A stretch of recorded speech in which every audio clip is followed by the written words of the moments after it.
Hello everyone, I'm Christina McCauley. And I'm Kyle Kittleson. Thanks for joining us for another edition of Orange Slices. We have another terrific show for you with more great slices of life from right here in the OC. That's right, stories about the amazing people, places, and things that make Orange County such a great place to live. Of course, our beautiful coastline and world-class beaches are one of the reasons why so many people want to live here. Yes, but as the population along the coast has grown, so has the pollution, both on and offshore. We'll go aboard the Legacy to see how Ocean Defenders Alliance is making a difference. Also on the show, are you familiar with the hip new trend in dining, farm to table? Yes, love any chance for fresh organic food, especially when a chef knows how to do it right. Well, Chef David Slay at Park Ave has been doing it right long before the concept became a trend. But if you've never been, you may be surprised where he decided to plant his roots. Well, I would think the best spot for a restaurant would be a high-end location with a view along the coast, right? Well, stay tuned. Park Ave is not where you'd expect. But back to the beach for a quick thought. I wanted to talk about something else. You know what happens when thousands of people hit the beach? It means sun's out and it's a beautiful day. Yes, but do you know what else? You can't find parking. Yes, but not that. You can't find the people you're supposed to meet to go to the beach. Okay, what else? Now I can't find my car in the lot. No, okay, that's not where I was going with this. I was trying to tell you that every day, people visiting the beach wind up losing stuff in the sand.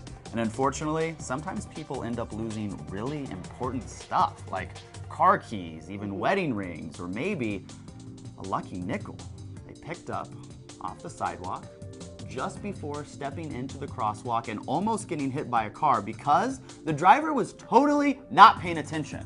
So you decide for sure the nickel is lucky, and now you carry it with you always. And even though it'd be a dumb idea to take it to the beach, you do it anyway. And then the last week you realize it fell out of your pocket near the second pylon at the Huntington Pier, and you're really upset about it. Well, I'm really sorry to hear that, but when stuff like that happens, you just call the ring finders. The ring who now? Stan, the ring finder. Stay here, I'll go track him down. The Huntington Pier, right? I'll be right back. Okay, so you're gonna go to the beach.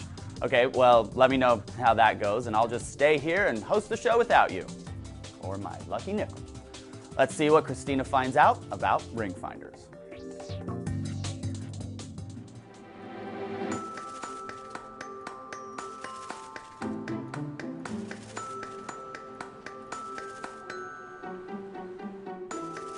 Stan Ross isn't just looking for buried treasure, he's looking to help others.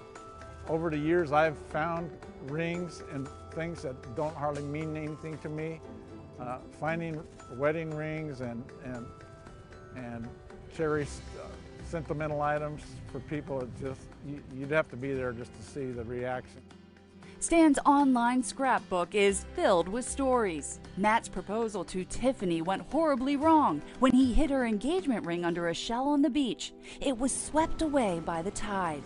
It took 3 searches during low tide, but the ring was finally found 6 inches under the sand. Stan is a member of an international organization called Ring Finders. They have a worldwide directory, including 415 cities in the U.S. Some charge a fee. Others, like Stan, just want to put their retirement hobby to good use, although tips are always appreciated. It's usually retired guys, and I'm about the most retired person going. I'm available 24/7, so I keep pretty busy in the Orange County area. Stan was thrilled to get a call from Nolan and Catalina. It was a great day trip for Stan, and Nolan got his ring back. Sometimes I don't know what I'm going to do for the day, and I end up down in Laguna or over in Venice looking for somebody's ring for 3 or 4 hours. So it's turned out to be an interesting hobby, and it keeps me going. Stan knew it was a long shot when Mark and Donna called. It had been 5 weeks since they lost their ring on the beach, but they got it back in less than an hour. It helps that Stan is invested in the very best equipment. I finally purchased one of the top-of-the-line metal detectors, and it'll give me a signal that 90% of the time I know it's a gold signal. And that eliminates a lot of wasted time digging bottle caps and nails. Or coins. Turns out people lose a lot of change at the beach. This would be a dime at 5 inches below the coil. Most of his calls are for lost rings, but not always. Luckily, Stan was already at the beach when a surfer lost his car key. Stan was able to get him back on the road.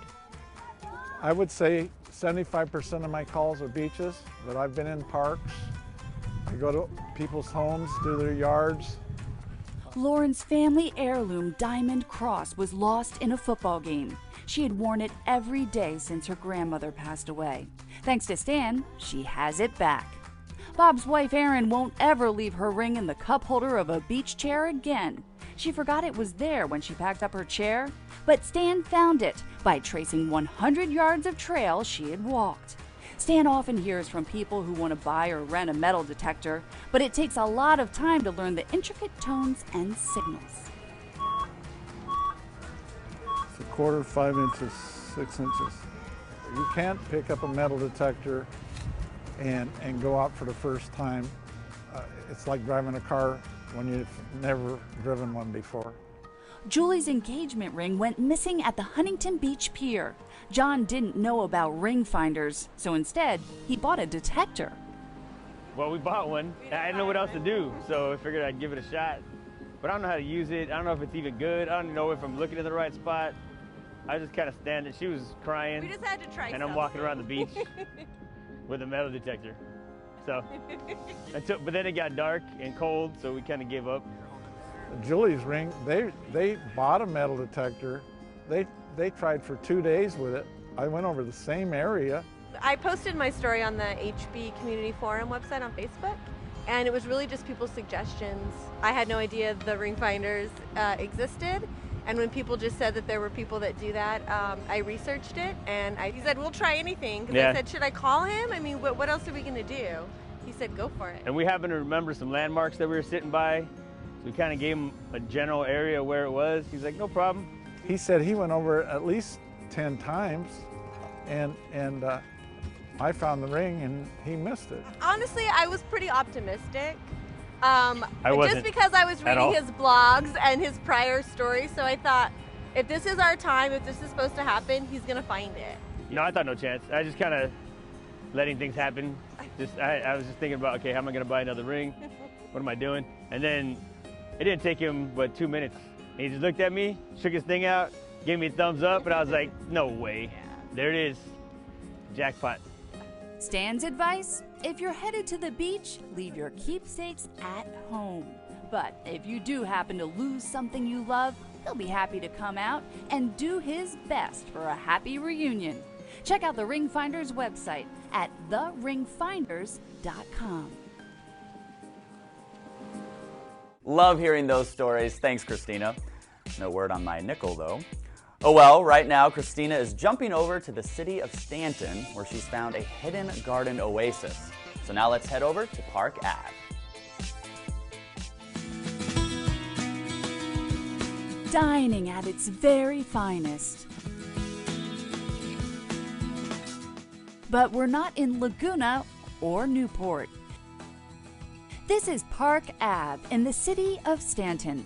Award-winning chef David Slay serves up the very best steaks and chops in swanky dining rooms and delightful outdoor patios. But if you've never been to this stretch of Beach Boulevard, you might think you're in the wrong neighborhood.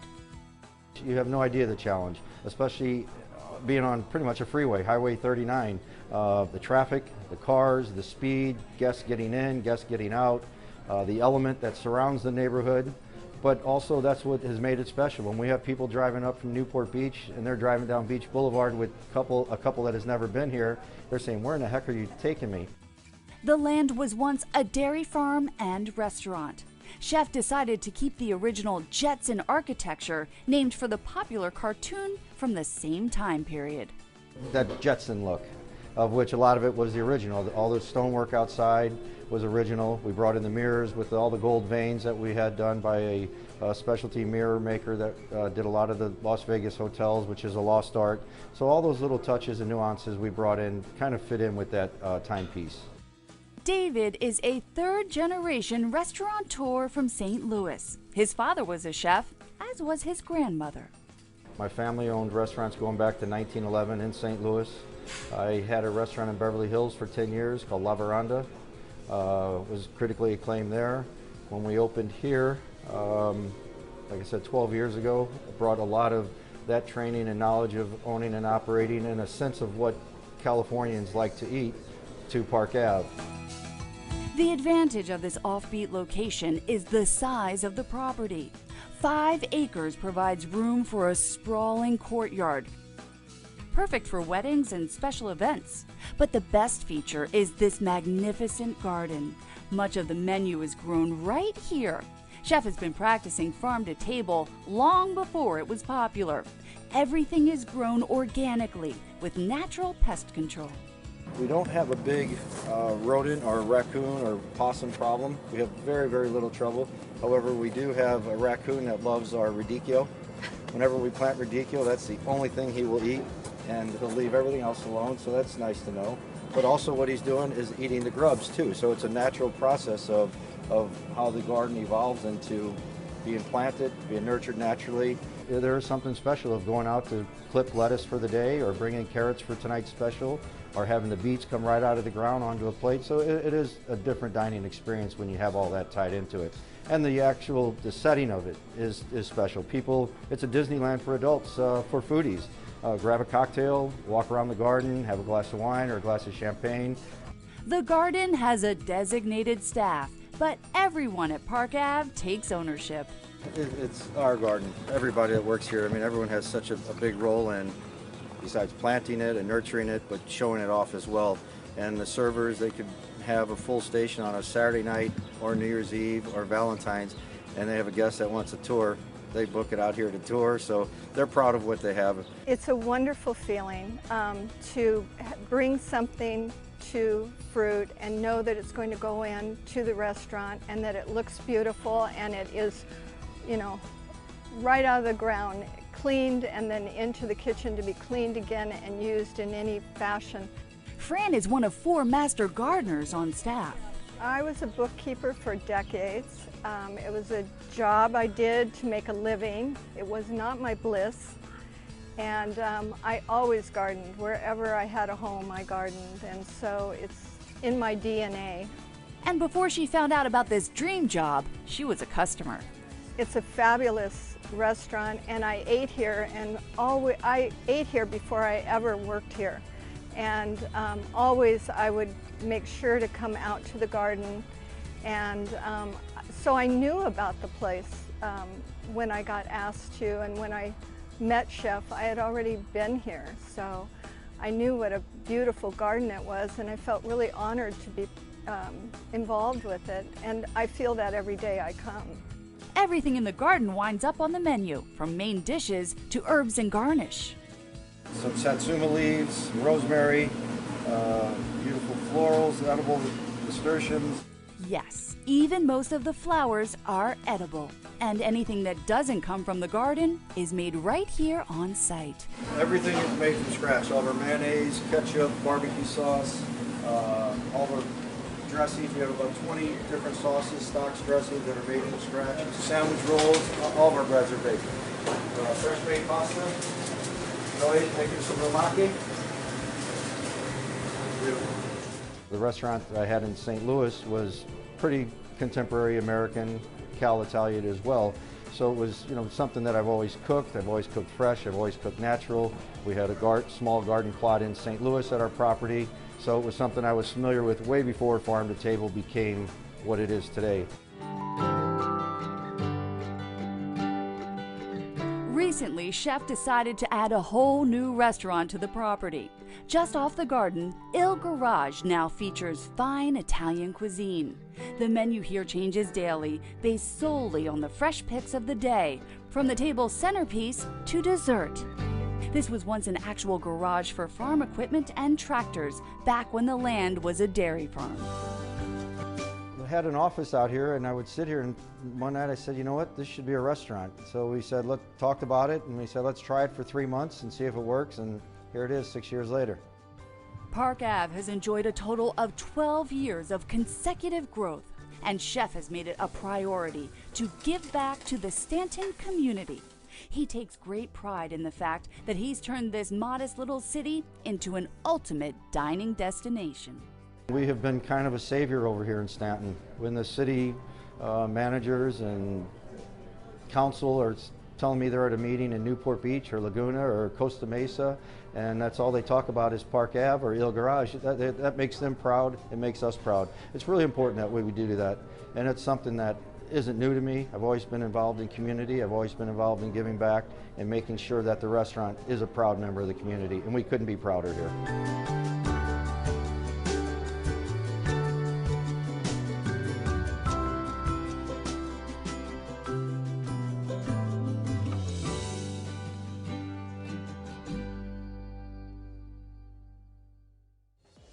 Chef David has also been named one of the nation's top culinary talents in the book Best Chefs of America. And I love that he was way ahead of the farm-to-table trend, truly a trendsetter. Next, Christina takes a road trip all the way up to the Port of Los Angeles to catch up with a Huntington Beach man who's leading the charge to clean up our coastal waters. Check it out.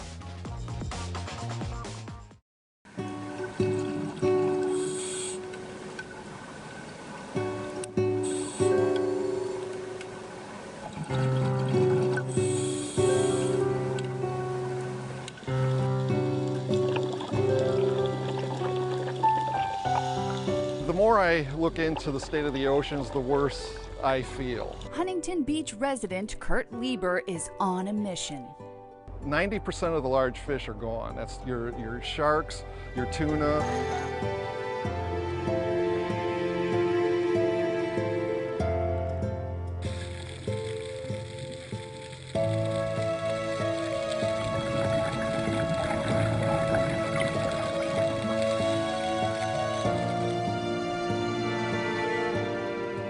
With that kind of a decline happening in the environment, I wanted to see what I could do to at least halt it, if not help the animals rebound. In the year 2000, Kurt founded a nonprofit marine conservation group called Ocean Defenders Alliance. He brings together volunteer divers to clean up dangerous ocean debris, from abandoned fishing gear to shipwrecks.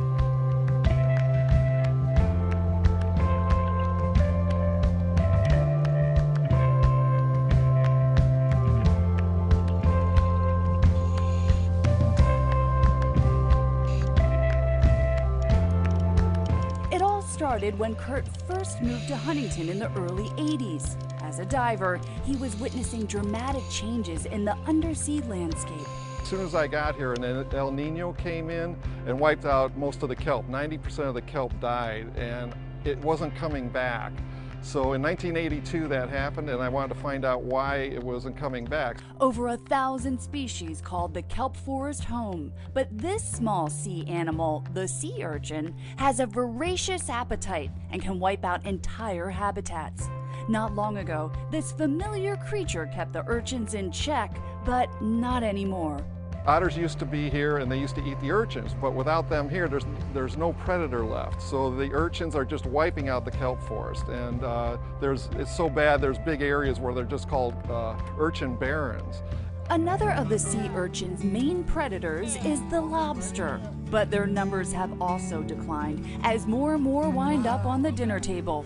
In both commercial and sport fishing, lobsters are caught in traps, but too often traps are lost or left behind. So finding and removing abandoned lobster traps is key to bringing back the kelp forest.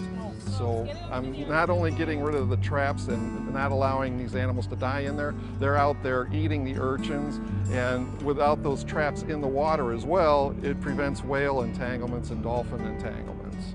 It takes a special team of volunteers to do this work. Sometimes the job is removing abandoned lobster traps. Other times, it's cleaning up entire shipwrecks. We started working on this wreck called the Infidel. It's off of Catalina. It's in 150 feet of water. It was a squid boat that went down with about a 9,000-pound net fully deployed. So it had all kinds of squid in it, as well as squid in the hold. So when it went down, that net was continually killing animals. A job like this takes a highly skilled diver. It's Kurt's job to recruit a team of experts who are willing to work as volunteers. It's always a challenge, but the The dive community has skill sets. They're out there, they're the ones that are seeing all this stuff happening. We like to say, you know, it's sight unseen. You don't see it, you don't know what's going on. But the divers are under the water and seeing it. So the majority of them get that and want to do something with their skills. So we have varied levels of skill sets that divers have. I'm just a recreational diver, but we also have rebreather divers as well as technical divers, and we utilize them on different depths or different complex jobs that we have to go for. Dee Summers doesn't scuba dive at all, but the ocean has always been a huge part of her life, both surfing and fishing. She had been looking for a volunteer opportunity and found the perfect fit as crew aboard the Legacy. If you eat fish, if you're a fisherman or a fisherwoman, as I am, you want the ocean to be clean. If you surf, if you sail, you want it to be clean. You don't want the animals getting caught in the traps. You don't want the animals getting caught in the nets. The Alliance is in need of every kind of volunteer, with jobs you can work from home, dockside, and of course, out at sea. Although working as a deckhand may not be as thrilling as a diver, Dee says it's just as rewarding. It's super exciting because you're seeing dolphins, we had sea lions on the swim step, so you're intimately involved with the ocean and what you're doing, both with the crew and the sea life. So you can see the results right then and there.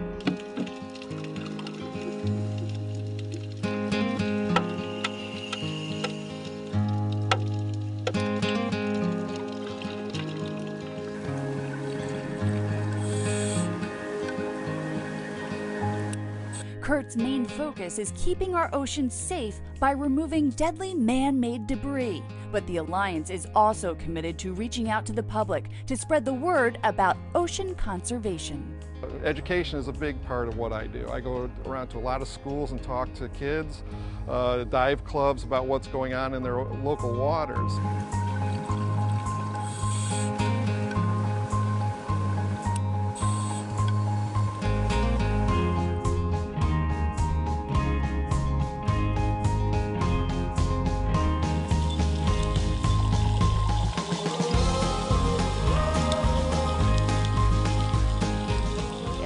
Volunteer, then donate funds, come to one of our fundraisers, come on the boat, you know, enjoy being crew. You don't have to have any special skills.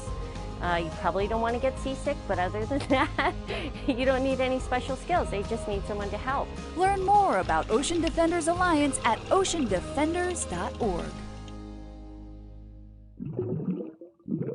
Hey, welcome back. Great stories today. Did you get to scuba dive with Kurt? No, those dedicated volunteers are doing serious work and it's way beyond my skill set. But I did get a chance to enjoy some fresh picks from Chef David's garden, and I brought you a Brussels sprout. Oh, Christina, you shouldn't have. It's one whole Brussels sprout. I mean, it looks delicious and I would share it with the crew, but it's just one Brussels sprout. Hey, Chef needs everything in the garden for his daily menu. I couldn't just box up a bushel of Brussels sprouts and bring them back. Sorry guys, but don't be too disappointed because I have something else for you. Oh my gosh, you found it. Thank you. Kyle, I'm gonna get real with you though for a second. Do you know how much change people lose at the beach? Might not be my nickel. No, it could be. Stan found it right where you said, but you'll have to give it a test drive. If it's not lucky, you and Stan can go back out there and try again. Okay, I'm gonna give it a test drive and I will let you know next time. Well, that's going to wrap it up for this episode of Orange Slices. Remember, if you have an idea about something or someone that would make a great slice, let us know. Find our Orange Slices page on Facebook. We would love to hear from you. Until then, I'm Kyle Kittleson. And I'm Christina McCauley. See you next time. We love this show. This is the best show we've ever done. I think it probably is our best show that we've ever done. It probably is. Yeah. If you compare my hair to previous shows, my hair is the best it's ever been. Yeah, you're getting a little silver foxy going on. Hence, it's the best it's ever been. It's the best. Taking deep breaths and exhaling. You guys did next up. Namaste. I did. There we go. I won't move at all. Love hearing those stories. Thanks, Christina. Oh well, right now, Christina is jumping over to the this stitty. I could have said something way worse, so. Last show you ate the carrots. Oh my gosh. Go for that Brussels sprout? Yeah. I really don't. No. I really regretted the carrot more than you probably understand. Because it was just dirt. It wasn't like I ate a baby carrot out of a bag. Listen, this is farm to table. It's the hip new trend. I need like farm to sink. Yeah, table. then to table. Yeah. A little You're down olive with oil that? and salt would be Yeah. nice in that Roast process it up. as Yeah. well. That. Get real with your avocado there, Kyle.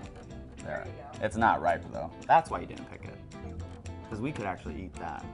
One We- for Kyle. I'll give you a nickel if you eat a leaf. The rest for I'll give me. you this nickel if you eat a leaf. Okay, I ate the carrot last time. I'm not for eating Easter. Just take a bite. Just say no, Chris. I'm not doing it. I'm gonna do it. You're never getting it back. Oh, it's terrible. Oh, it's like really bad. Okay, so much I for thought it your would lucky taste more nickel. like a Brussels sprout. It is a Brussels sprout. No, I thought it would taste more like a Brussels sprout. It just tastes like the grass. It tastes like soccer practice. Farmer Kyle, not. You're like, if If it's there's not farm- roasted in olive oil and sea salt, Yeah, you forget got it. farm to table sushi rolls? Because I'll take a few of those. I'll be there. Farm to table. Okay, now I am leaving. Goodbye. Yeah, okay, Was bye. that enough? You with your, To be enough. okay. Has to be enough.